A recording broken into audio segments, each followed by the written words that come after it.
பிஜேபியினுடைய எதிர்ப்பாளர் அப்படின்ற ஒரு நம்பிக்கையில் இது வரைக்கும் வெற்றி பெற்றுக்கிட்டு இருக்கிறாரு. ஆனால் ஒரு பிஜேபியினுடைய கள்ள கூட்டாளி அப்படின்றது வந்து இப்போ வந்து கம்ப்ளீட்டாக எக்ஸ்போஸ் ஆயிடுச்சு.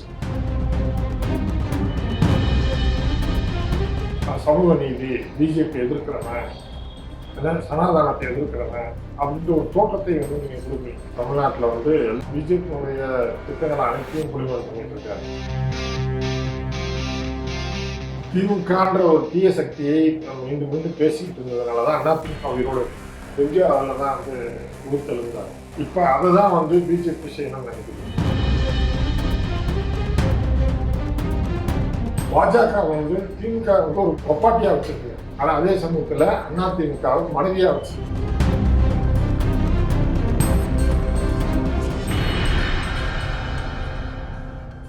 அறந்தமிழ் நேயர்களுக்கு இனிய வணக்கம்.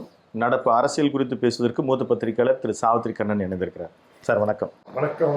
தேவர் குரு பூஜை, இதில் ஒரு 2 நிகழ்வுகள் வித்தியாசமாக இருந்தது. அதில் ஒன்று வந்து திரு செங்கோட்டையன், திரு டிடிவி தினகரன், திரு ஓபிஎஸ் மூவரும் இணைந்து மரியாதை செலுத்தியிருக்கிறாங்க. அது வந்து ஒரு நிகழ்வு. அதே மாதிரி திரு வைகோ அவர்களும் திரு சீமான் அவர்களும் ஒன்றிணைந்து தம்பிக்கு வாழ்த்து, தமிழ் உணர்வுகள் எல்லாம் அவர் கொண்டு போய் செல்லட்டும் அப்படின்னு இருக்காரு. இந்த 2 நிகழ்வையும் எப்படி பார்க்குறீங்க? அதாவது இவங்களுக்கெல்லாம் வந்து தெளிவான எதிரி என்ன நண்பன் அப்படிங்கிறது கிடையாது. சந்தர்ப்பவாத சக்தியில் உழல்கின்ற குழுக்களை மாதிரியான ஆட்களாக தான் உங்களை நான் பார்க்குறேன். நீங்கள் வந்து ஒரு எதிரின்னா எதிரியாக இருக்கணும், நண்பன்னா நண்பனாக இருக்கணும். ரெண்டும் கெட்டானா எப்படி வேணாலும் மாறலாம் அப்படிங்கிறது இல்லை. அதுதான் நமக்கு வந்து இவங்களை வந்து ஒரு இப்படிப்பட்ட ஆட்கள் இவங்ககிட்ட நம்ம மூவ் பண்ணலாம், இவங்களை இப்படி டீல் பண்ணலாம் அப்படின்னு ஒரு புரிதல் பிஜேபி விஷயத்தில் நமக்கு வரும். பிஜேபி வந்து ஒரு ஃபாசிஸ்ட்டு மனோபாவம் கொண்ட கட்சி, பார்ப்பனியம் கொண்ட கட்சி, சனாதனம் சமஸ்கிருதம் எல்லாம் பேசக்கூடிய கட்சி. அவங்ககிட்ட நம்ம வந்து ஒரு போராட்ட மனநிலையோட நம்ம வந்து மோதிரம் கொள்றோம். Right, okay. நமக்கு யாருன்னு அவங்களுக்கு தெரியும், அவங்களுக்கு யாருன்னு அவங்களுக்கு தெரியும். திமுக நமக்கு நண்பனா பகைவனா எதிரியா ஒண்ணுமே புரியாத அளவுக்கு என்னன்னு கேட்டீங்கன்னா சமூக நீதிங்கம்பாங்க. அது இந்த காலகட்டம் திரு ஸ்டாலின் தலைமையிலான திமுக தான் காலகட்டத்தை தான் சொல்றீங்களா, இல்லை தொடக்கத்துல இருந்து அப்படி தொடக்கத்திலே கலைஞர்கிட்டே அந்த தடுமாற்றம் இருந்தது. கலைஞரிடமும் அந்த தடுமாற்றம் இருந்தாலும் கூட அவர் பெரியார் அண்ணாமுடைய அந்த வழியில வந்ததுனால அப்பப்போ கொஞ்சம் தன்னை சரிப்படுத்திக்குவார். அவர்கிட்டே இருந்தது அந்த குறைபாடுகள் இருந்தது. இன்னும் சரியா சொல்லணும்னா இந்திரா காந்தியை எதிர்க்கும் விஷயத்துல வந்து எம்ஜிஆர் வழிந்தொழிந்து இந்திரா காந்தியை ஆதரிக்கும் போது கலைஞரும் அவருக்கு போட்டியா போய் இந்திரா காந்தி காலில் விழுந்து ஆதரிச்ச காலகட்டங்கள்லாம் நம்ம பார்த்துருக்கோம். அப்போ கட்சிக்குள்ளேயே கடுமையான எதிர்ப்பு. ஆனால் அப்படி கொள்கைன்றத பார்க்கறத விட சக்சஸ் ஃபார்முலா திரு ஸ்டாலின் அவர்கள் கைகொள்கிறார். இப்போ அவர் தலைமையை ஏற்ற பிறகு அவர் தொடர் வெற்றிகளை தானே தொடுகிறார், அப்படித்தானே ஒரு பேச்சு. அதான் சார், இப்போ அவர் வந்து பிஜேபியினுடைய எதிர்ப்பாளர் அப்படின்ற ஒரு நம்பிக்கையில் இது வரைக்கும் வெற்றி பெற்றுக்கிட்டு இருந்தாரு. ஆனால் ஒரு பிஜேபியினுடைய கள்ள கூட்டாளி அப்படின்றது வந்து இப்போ வந்து கம்ப்ளீட்டாக எக்ஸ்போஸ் ஆயிடுச்சு. அது வந்து ரொம்ப நல்லாவே தெரியுது.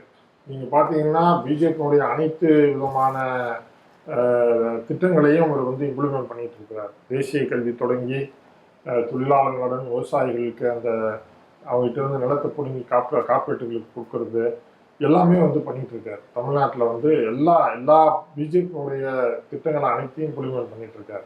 வெவ்வேறு பெயர்களில் இம்ப்ளிமெண்ட் பண்ணிட்டு இருக்காரு.